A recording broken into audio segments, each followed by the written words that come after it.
दोस्तों, मैं रितेश कुमार उपाध्याय मेरे YouTube channel Ritesh LIC advisor में आपका हार्दिक स्वागत एवं अभिनंदन करता हूं। दोस्तों, मैं यह उम्मीद करता हूं कि 13 मार्च 2019 को हमारे YouTube channel Ritesh LIC advisor पर एक वीडियो पोस्ट हुई थी जिसमें बीमा आशीर्वाद नाम की योजना का प्रेजेंटेशन दिया गया था। तो आज अपनी इस वीडियो के माध्यम से हम समझेंगे कि बीमा आशीर्वाद योजना में कौन कौन से प्लान ऐड किए गए हैं। तो यदि आप इस जानकारी को चाहते हैं तो फिर इस वीडियो को आखिरी तक ध्यान से देखते रहें। बीमा आशीर्वाद जैसी योजना की आवश्यकता क्यों है, सबसे पहले हमको यह समझना होगा। आज की डेट में यदि आप क्लाइंट से मिलने के लिए जाते हैं, किसी पॉलिसी की जानकारी देने के लिए जाते हैं, तो आज का ग्राहक पहले से कहीं ज्यादा समझदार हो चुका है। आज ग्राहक के पास तमाम ऑप्शन भी अवेलेबल हैं, ऐसा पहले नहीं था। यानी आज एक अभिकर्ता को किसी बीमा पॉलिसी को सेल करना काफी हद तक आसान भी हो गया है और कुछ हद तक कठिन भी हो गया है। फिलहाल मुद्दा इन विषयों पर डिस्कस करने का नहीं है,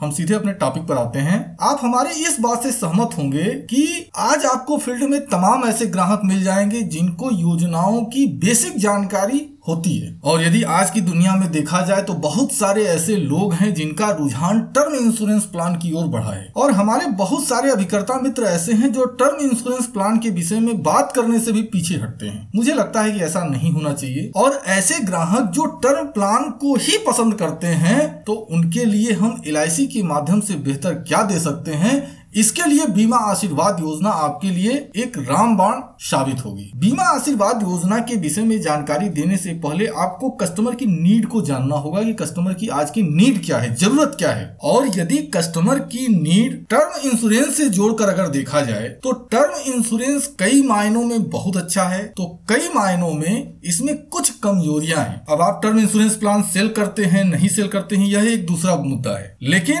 टर्म इंश्योरेंस प्लान की अच्छाई और कमियां, यह दोनों जानना आपके लिए बेहद जरूरी है। हालांकि इसका जिक्र मैंने अपनी पिछली वीडियो में भी किया हुआ है, लेकिन फिर भी इसके विषय में अपनी इस वीडियो में भी बात करना बहुत जरूरी समझता हूँ। दोस्तों, मनुष्य का यह स्वभाव होता है, जब हम अपनी जेब से खर्च करते हैं तो उसके बदले में हम उसका लाभ चाहते हैं, या कम से कम व्यक्ति को यह उम्मीद होती है कि हमारे द्वारा किया गया जो खर्च है उसके एवज में आने वाले कुछ समय में, कुछ सालों में हमको बेहतर लाभ होगा। और जब मनुष्य को इस चीज का एहसास होता है तो फिर वह उस चीज के लिए खर्च करना चाहता है ताकि उसको लाभ मिले। अब यदि टर्म इंश्योरेंस को देखिए तो सुनने में बड़ा बेहतर लगता है कि एक छोटी सी रकम आप कंपनी में पे कर दीजिए और आपको करोड़, 2 करोड़, 5 करोड़ का बीमा मिल जाएगा। लेकिन यदि इसको मनुष्य के स्वभाव से जोड़कर देखिए तो अक्सर होता यह होगा, और आपने फील्ड में महसूस भी किया होगा, फील्ड में काफी लोग ऐसे होते हैं जो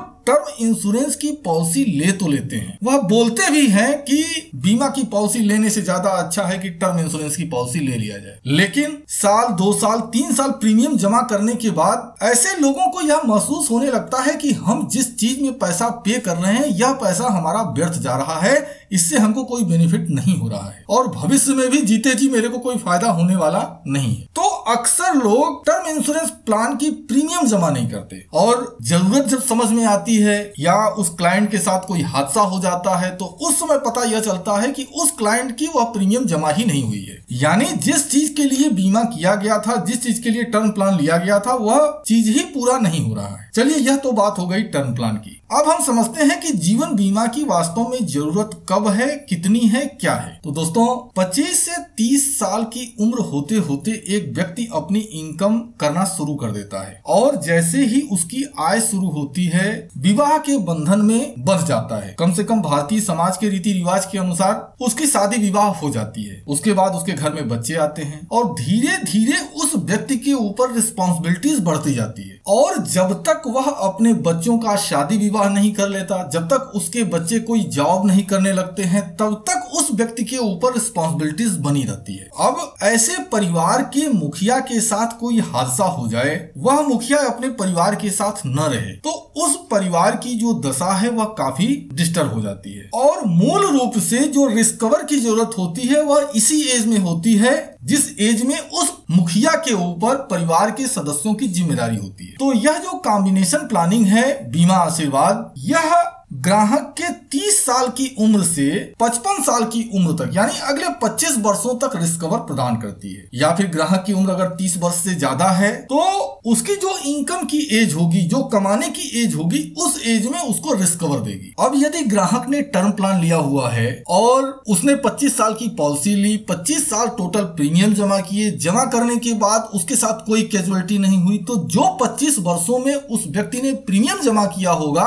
वह पूरा का पूरा पैसा लैप्स कर जाएगा, क्योंकि टर्म प्लान तो सिर्फ रिस्क कवर देता है। लेकिन यह जो बीमा आशीर्वाद योजना है 25 सालों तक तो रिस्क कवर प्रदान की, लेकिन यदि क्लाइंट के साथ कोई कैजुअलिटी नहीं होती है तो फिर रिस्क कवर बंद हो जाता है और पेंशन शुरू हो जाती है। 6,000 रुपए सालाना क्लाइंट को मिलता रहेगा जब तक क्लाइंट जीवित रहेगा, और जब क्लाइंट नहीं होगा तो उसने जो पैसा जमा किया हुआ था वह पैसा उसके आश्रित को रिटर्न हो जाएगा। अब यदि मनुष्य के स्वभाव को समझा जाए तो मनुष्य का स्वभाव यह है कि बार बार टर्म प्लान में प्रीमियम जमा करना उस क्लाइंट को बोझिल लगने लगता है, यानी हम क्लाइंट के सर से यह बोझ भी उठाकर अलग कर देते हैं। उसके लिए करते क्या है कि हम क्लाइंट से सिर्फ एक बार पैसा लेंगे, जो भी क्लाइंट की प्रीमियम आती है, और उसको हम जमा कर देंगे, और उसके बाद यह सारी व्यवस्थाएं मिलना शुरू हो जाएंगी। बीमा आशीर्वाद की एक आवश्यकता और है, वो बहुत अहम आवश्यकता है। आज तमाम प्राइवेट कंपनियां कंपटीटर के रूप में आपके साथ खड़ी हुई हैं और उनके पास तमाम तरह की ऐसी योजनाएं अवेलेबल हैं जहां पर आप शांत महसूस करते होंगे, आपको उत्तर नहीं मिलता होगा। तो उन प्रश्नों का उत्तर देने के लिए भी यह जो बीमा आशीर्वाद योजना है यह आपके पास ब्रह्मास्त्र के रूप में खड़ी होगी। तो दोस्तों, निश्चित रूप से आप जानना चाहेंगे कि बीमा आशीर्वाद योजना में है क्या और यह कैसे काम करती है। तो बीमा आशीर्वाद योजना के विषय में जानकारी दूं,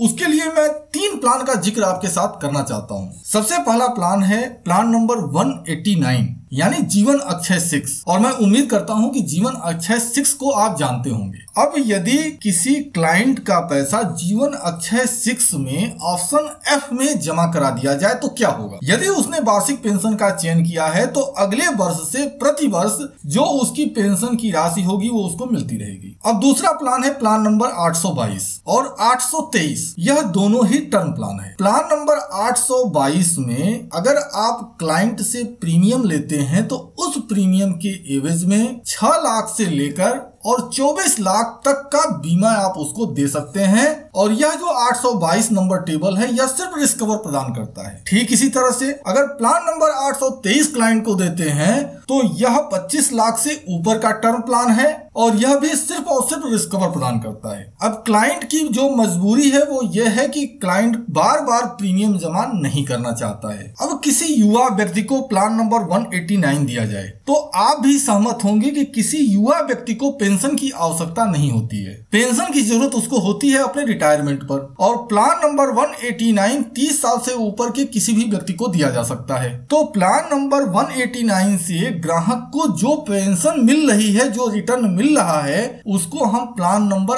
822 या प्लान नंबर 823 में कन्वर्ट कर देते हैं। अब ऐसी स्थिति में क्या होगा, इसको हम एक उदाहरण से समझने की कोशिश करते हैं। जैसे मान लीजिए 30 साल का कोई व्यक्ति है, उसको जीवन अक्षय 6 जब आप देते हैं ऑप्शन F के अंतर्गत, तो उसकी जो बेसिक प्रीमियम है यदि 1 लाख रुपए रखी जाए तो उस पर जीएसटी आएगा 1800 रुपए, यानी प्लान नंबर 189 की जो इंस्टॉलमेंट प्रीमियम होगी वह होगी 1,01,800 रुपए। अब यदि उसको अनमोल जीवन सेकंड यानी 822 नंबर टेबल अगर 25 साल का देते हैं जिसमें कि 25 साल प्रीमियम जमा करना है, तो 10 लाख रुपए की जो प्रीमियम आएगी वो आएगी 3,540 रुपया और उस पर जीएसटी होगा 637 रुपए। यानी अनमोल जीवन सेकंड प्लान नंबर 822 का जो टोटल प्रीमियम होगा वो होगा 4,177 रुपया। यानी यदि इन दोनों को ऐड कर दिया जाए तो क्लाइंट से हम ले लेते हैं 1,05,977 रुपए, और यह दोनों प्लान हम क्लाइंट को दे देते हैं। अब इन दोनों प्लान का फ्यूचर क्या होगा, आइए अब इसको देख लेते हैं। तो दोस्तों,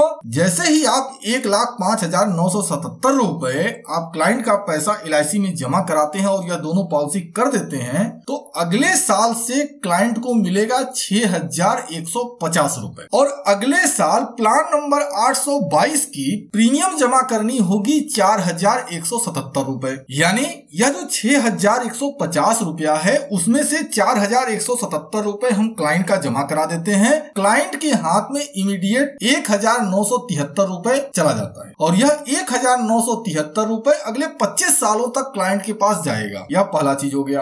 दूसरी व्यवस्था यहाँ पर यह होगी कि जो ₹4,177 अगले 25 सालों तक क्लाइंट का जमा हो रहा है, वो भले ही आप क्लाइंट के रिटर्न से जमा करा रहे हैं, लेकिन इस 4,177 के एवज में क्लाइंट को इनकम टैक्स में छूट भी मिलेगी और यह छूट अगले 25 सालों तक क्लाइंट को मिलने वाली है। अब अगले बेनिफिट की बात करें तो 25 सालों के बीच में यदि क्लाइंट किसी हादसे का शिकार होता है, क्लाइंट की अगर डेथ हो जाती है, तो ऐसी अवस्था में 11 लाख रुपए उसके जीवन साथी को वापस मिल जाएंगे। लेकिन यदि अगले 25 वर्षों के बीच में क्लाइंट के साथ कोई कैजुअलिटी नहीं होती है, फिर क्या होगा? यह जो ₹6,150 की पेंशन प्लान नंबर 189 से क्लाइंट को मिल रही थी, वह आगे भी भविष्य में मिलती रहेगी और प्लान नंबर 822 25 सालों में मैच्योर कर जाएगा, यानी इसकी प्रीमियम बंद हो जाएगी। अब जब भी क्लाइंट की डेथ होगी तो प्लान नंबर 189 से जो 1 लाख रुपए आपने जमा कराया था, वह क्लाइंट का वापस हो जाएगा। जीएसटी वहां पर नहीं मिलेगी और 1 लाख रुपए जो क्लाइंट ने डिपॉजिट किया हुआ था प्लान नंबर 189 में,